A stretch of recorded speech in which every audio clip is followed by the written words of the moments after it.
रंजना की रसोईमध्ये आपले स्वागत। आपण बनवतोय तिळाचे लाडू। हे पांढरे तीळ आहेत।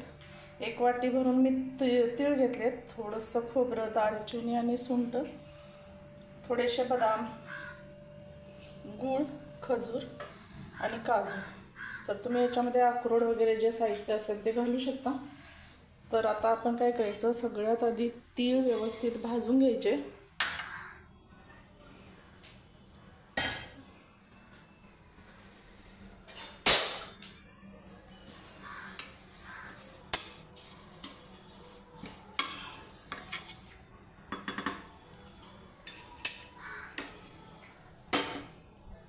एक 2 मिनिटात तीळ भाजून होतात आणि जाडसर मिक्सरला वाटून घ्यायचं। तीळ, बदाम आणि काजू हे पण भाजून घ्यायचं, म्हणजे जास्त दिवस टिकतं ते। काजू आणि बदाम पण असे थोडेसे हलकेसे भाजून घ्यायचे। इथं मी तीळ भाजून घेतले आणि हे काजू आणि बदाम। मी इथं तिळाची पावडर करून घेतलेली आहे। गुळ बारीक करून घेतलाय, खजूर बारीक करून घेतली, खोबरं भाजून बारीक करून घेतलंय, बदाम आणि काजू बारीक करून घेतलेत, सुंठ, वेलची आणि दालचिनी पण घातले आणि थोडंसं गाईचं तूप गरम करून घेतलं। आता हे सगळं तीळ आणि हे सगळं मिक्स करून घ्यायचं व्यवस्थित हाताने आणि छोटे छोटे लाडू बनवायचे।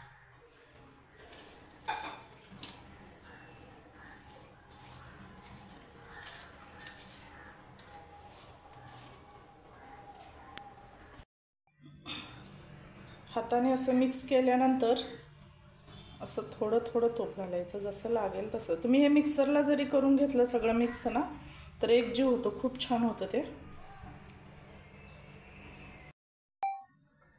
मिक्सरमध्ये हे पुन्हा एकदा म्हणजे काय करायचं, सगळं जे आपण एकदा वाटून घेतलेलं असतं ना, जसं की खोबरं, पांढरे तीळ, दालचिनी, सुंठ, त्याच्या पावडरी जर आपल्याकडे असतील तर खूपच चांगलं आहे।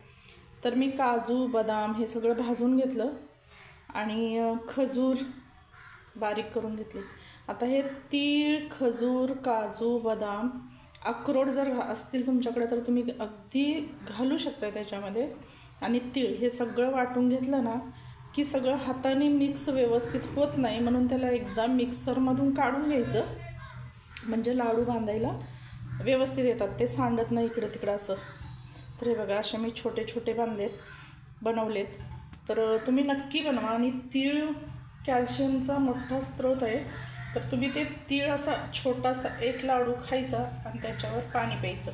आपण थोडासा गूळ पण घातला आहे त्याच्यामध्ये। तर ही आजची रेसिपी जी आहे ना, सकाळ पेपरला आलेली आहे। मी असं कुठलंही पदार्थ बनवताना कुठं पुस्तकात व्यवस्थित वाचल्याशिवाय बनवत नाही, आणि हे एकदम पौष्टिक आणि आपल्या शरीरासाठी खूप चांगले आहेत। तर आता हिवाळा खूप आहे आणि आपल्या शरीरासाठी म्हणजे पायात मुंग्या येत असतील, हातापायात वगैरे, तर असे हे लाडू नक्की करून खावा, तीळ आणि गूळ, आणि खायलाच पाहिजे। अगदी छोटेसे लाडू, हे बघा एवढा छोटासा घ्यायचा, खायचा आणि पाणी प्यायचं। तर प्लीज माझ्या चॅनलला रंजना की रसोई या चॅनलला शेअर करा, सबस्क्राईब करा, कमेंट करा आणि जरा बघत जावा, लाईक करा। तर हे लाडू तुम्ही असे हे बघा नक्की बनवून खा।